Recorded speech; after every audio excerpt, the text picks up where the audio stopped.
The ocean is a vast unexplored world. We know very little about the marine inhabitants. For instance, about such inhabitants as giant krakens. They are greatly feared, but in reality, they are the true protectors of the sea. We are introduced to one representative of this species. This young woman is 15 years old. Her name is Ruby Gilman, and she is an ordinary teenager experiencing the joys and hardships of life. What Ruby dreams about the most is going to the high school prom that will soon take place on a ship. By the way, this young woman doesn't know that she is a Kraken. Her parents, however, don't like this. Her mother Agatha is an experienced real estate agent, and she sells real estate really well. Her father Arthur works in a workshop, hosts his own show, and loves cooking. Her brother Sam is an undefeated dodgeball champion, and Ruby herself is a true prodigy and a genius in algebra. They have an ideal family. Our heroes live in the coastal city of Oceanside and pretend to be regular people that supposedly moved here from Canada. That's why they are so blue. Ruby complains to her friends Margaret, Trevin and Bliss that her mother doesn't allow her to go to the school prom. They admit that they are planning to go there without her, because it's not their problem that Ruby's family is so afraid of the ocean. Besides, she can trick her mother and secretly sneak into the prom. She could even invite a handsome boy Connor to be her prom date. For him to agree to it, the invite to the prom must be a real piece of art. You can even use a confetti cannon. Finally, we see Connor himself. Seems like he's a real celebrity at school. Ruby dreams of hearing the cherished word yes from him. Seems like he also really likes her. Perhaps using a confetti cannon isn't that bad of an idea. Having gathered enough bravery, Ruby approaches Connor and she is going to invite him to the prom. She feels sick out of fear. The lad takes away the confetti cannon from his friend and Ruby accidentally triggers it. The explosion sends Connor right into the ocean. Ruby wants to save her crush, but she is terrified of the ocean. In spite of her fear, the girl jumps into the water. But what's going on? Why is she glowing? Using some incredible abilities, Ruby finds and rescues Connor. The thing is, the lad thinks that he got rescued by his new classmate, beautiful Chelsea. This vain and cunning girl claims that it was her who pulled Connor out of the water. But it's a lie. Ruby wants to say something, but she notices that her hands start glowing again. So she runs away. The girl hides in the library and doesn't understand why she resembles a flashlight. But that's not the worst thing. Ruby's hands and feet turn into giant tentacles, and Ruby gets increasingly bigger. A librarian walks into the library and notices the bright light. A giant kraken is right over her head.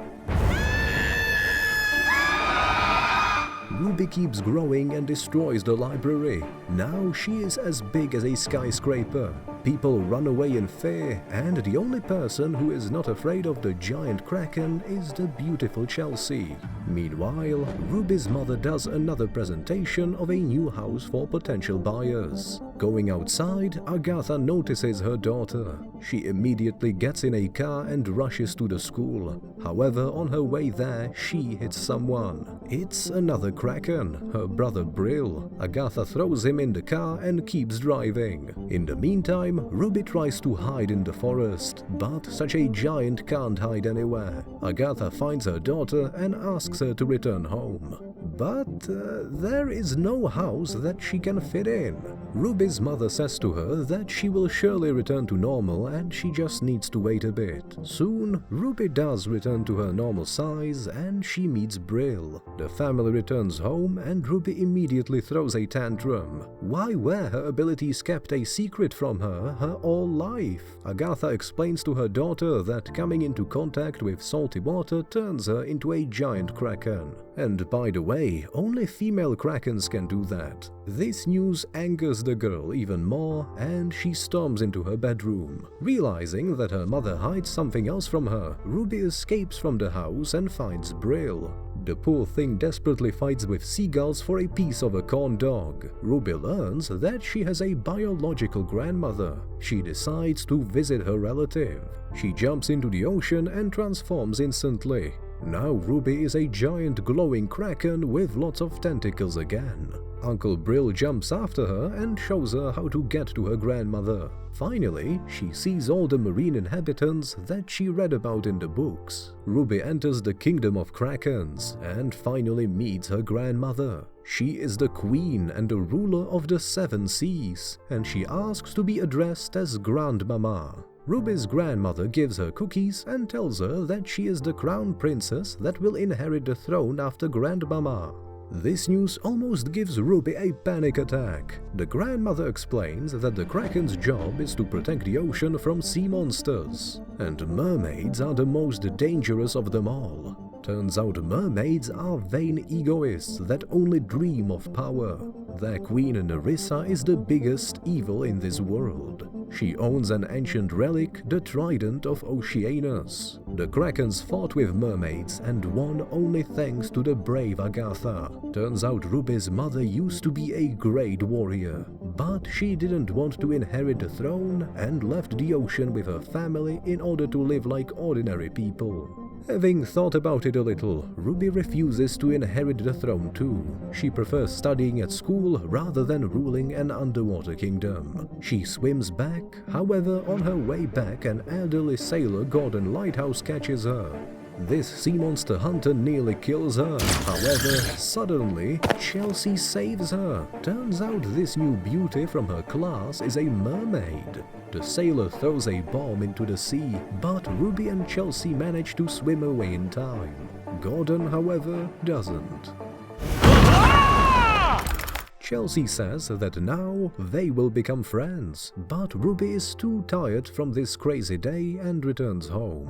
Next morning, Ruby tries to return to normal life and hurries to school. However, she can only dream about a quiet life. Everyone discusses the giant Kraken and destroyed library. Ruby meets up with her friend and they show her a recording made by Captain Lighthouse. The recording doesn't show Ruby, but the girl gets very scared and hides in a toilet.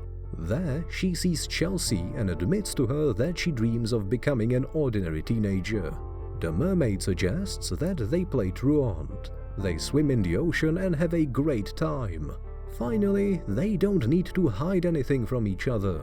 Chelsea tells her friend about the great battle for the trident of Oceanus and how her mother, Queen Nerissa, died in this battle. The mermaid asks Ruby to find the trident and give it to her as a sign of peace between mermaids and the Krakens. Naive Ruby accepts her friend's offer. Meanwhile, Agatha's brother Brill visits her again.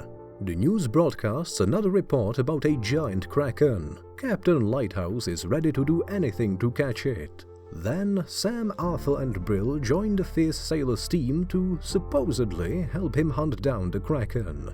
Chelsea knows where the trident is hidden, but can't reach it. The power of the strongest Kraken is necessary, and Ruby obviously doesn't have such strength either. Then, Ruby returns to her grandmother and asks her to teach her to use the power of the Kraken.